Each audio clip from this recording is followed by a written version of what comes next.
नमस्कार. आपण एक भारतीय व्यावसायिक असाल तर 2026 हे वर्ष खूप महत्त्वाचं ठरणार आहे. कारण एक मोठं स्थित्यंतर आपल्या आर्थिक व्यवस्थापनाची पद्धत पूर्णपणे बदलून टाकणार आहे. चला तर मग पाहूया हे नक्की काय आहे आणि यासाठी आपण तयार कसे राहू शकतो. बरं, चला एका थेट प्रश्नाने सुरुवात करूया. आपल्या सध्याच्या अकाउंटिंग प्रोसेसकडे एकदा प्रामाणिकपणे पाहूया. ती आपल्या व्यवसायाला पुढे घेऊन जातीये की मागे ओढतीये? हा एक असा प्रश्न आहे जो खरं तर प्रत्येक MSME मालकाने स्वतःला विचारायलाच हवा. ही यादी बघून खूप ओळखीची वाटते नाही का? म्हणजे हाताने बँकेच्या नोंदी करणं, एक्सेलमध्ये GSTशी झगडणं, या फक्त किरकोळ अडचणी नाहीत. या अशा समस्या आहेत ज्या आपला वेळ आणि पैसा दोन्ही अक्षरशः खाऊन टाकत आहेत. चला तर मग पहिल्या भागात याच जुन्या अकाउंटिंगच्या डोकेदुखीबद्दल बोलूया. हे तेच रोजचे अडथळे आहेत जे आपल्याला जाणवतही नाहीत, पण ते हळूहळू आपली संसाधने आणि वाढीची क्षमता कमी करत असतात. आणि या सगळ्या त्रासाचा परिणाम तो खूप गंभीर आहे. आपण फक्त वेळेच्या नुकसानीबद्दल नाही बोलत, तर तणाव, GST नोटीसची भीती, कॅश फ्लोबद्दलचा गोंधळ आणि सगळ्यात वाईट म्हणजे मौल्यवान टॅक्स क्रेडिट्स गमावण्याबद्दल बोलतोय. पण मनात येईल की या समस्या तर अनेक वर्षांपासून आहेत. मग आताच बदलण्याची एवढी घाई का? याचं उत्तर आहे 2026. हे वर्ष एक टर्निंग पॉइंट ठरणार आहे. चला त्या बाह्य दबावांबद्दल जाणून घेऊया जे आता बदलासाठी भाग पाडत आहेत. हे चित्रचं सगळं काही सांगतंय. भारत एका पूर्णपणे डिजिटल आर्थिक व्यवस्थेकडे वाटचाल करतोय आणि या बदलाच्या लाटेत जुन्या मॅन्युअल पद्धती टिकू शकणार नाहीत. या बदलामागे 3 मुख्य कारणं आहेत. पहिलं कारण म्हणजे सरकार आता खूप स्मार्ट झालंय. GST अधिकारी आता आपला सगळा डेटा एकमेकांशी जुळवण्यासाठी टेक्नॉलॉजीचा वापर करत आहेत. कोणतीही अगदी छोटीशी जरी विसंगती आढळली तरी ऑटोमॅटिक नोटीस आणि मोठा दंड लागू शकतो. दुसरं कारण कंप्लायन्स स्वतःच डिजिटल होत आहे. इन्व्हॉइसिंग आता अनेकांसाठी ऑप्शन राहिलेलं नाहीये आणि त्याची व्याप्ती सतत वाढत आहे. जर आपली सिस्टीम इन्व्हॉइस तयार करू शकत नसेल तर आपण आधीच मागे पडलो आहोत. आणि तिसरं बघा, हा दबाव फक्त बाहेरूनच नाहीये, तो आतूनही येतोय. जसजसा आपला व्यवसाय वाढतो तसतशी आपली गरजही वाढते. आपल्याला आपला कॅश फ्लो रिअल टाईममध्ये बघायचा असतो, बरोबर? कुठूनही डेटा ॲक्सेस करता यायला हवा. म्हणजे आपला स्वतःचा व्यवसायच कार्यक्षमतेसाठी ऑटोमेशनची मागणी करतोय. ठीक आहे, तर आपण समस्या समजून घेतल्या आणि बदलाचा दबावही पाहिला.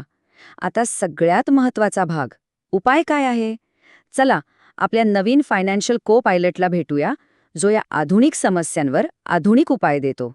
तो को पायलट आहे झोहो बुक्स.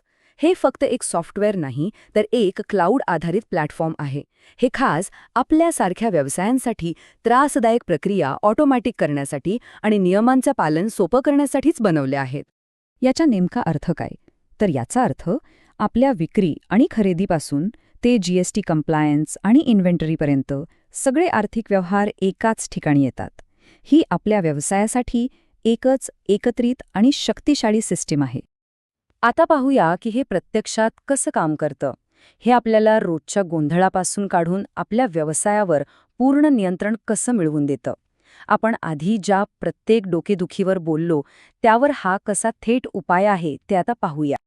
तर चला एका नेहमीच्या समस्येने सुरुवात करूया. समस्या ही आहे की रिपोर्ट्स नेहमीच आठवडे उशिरा येतात आणि त्यामुळे आपल्या कॅश फ्लोबद्दल काहीच माहिती नसते. आपण अंधारातच असतो. आणि उपाय? एक लाईव्ह ओनर डॅशबोर्ड. जरा कल्पना करा, कोणत्याही क्षणी आपण आपल्या मोबाईलवर आपली विक्री, खर्च आणि अचूक नफा पाहू शकतो. आता अंदाज लावायची गरजच नाही, फक्त अचूक डेटावर आधारित निर्णय घ्यायचे. आता पुढची समस्या, GST नोटीसची सततची भीती. कारण आपण सगळं काही गुंतागुंतीच्या एक्सेल शीट्समध्ये सांभाळत आहोत. एक छोटीशी चूक आणि मोठी अडचण.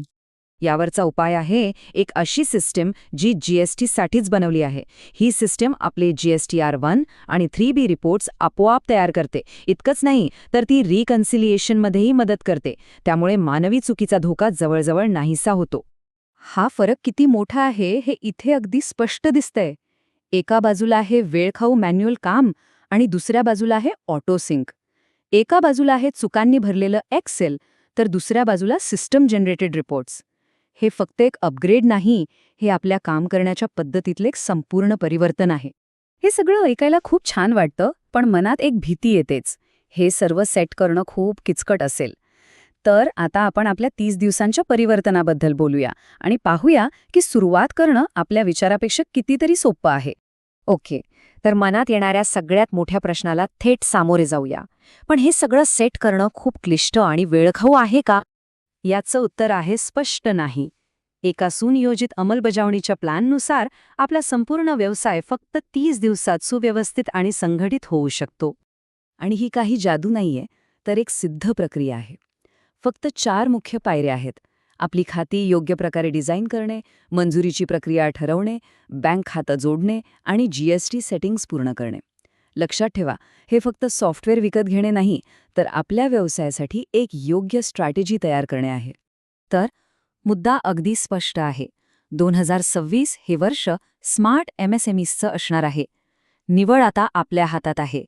जे व्यावसायिक आता ऑटोमेशनचा स्वीकार करतील ते वेगाने पुढे जातील आणि जे जुन्याच पद्धतींना चिकटून राहतील त्यांना फक्त टिकून राहण्यासाठी संघर्ष करावा लागेल. म्हणून जाताना एकच विचार लक्षात ठेवूया, आपलं अकाउंटिंग पुढे जाणाऱ्या अर्थव्यवस्थेत एक मागासलेली प्रक्रिया बनू नये. कृती करण्याची योग्य वेळ हीच आहे.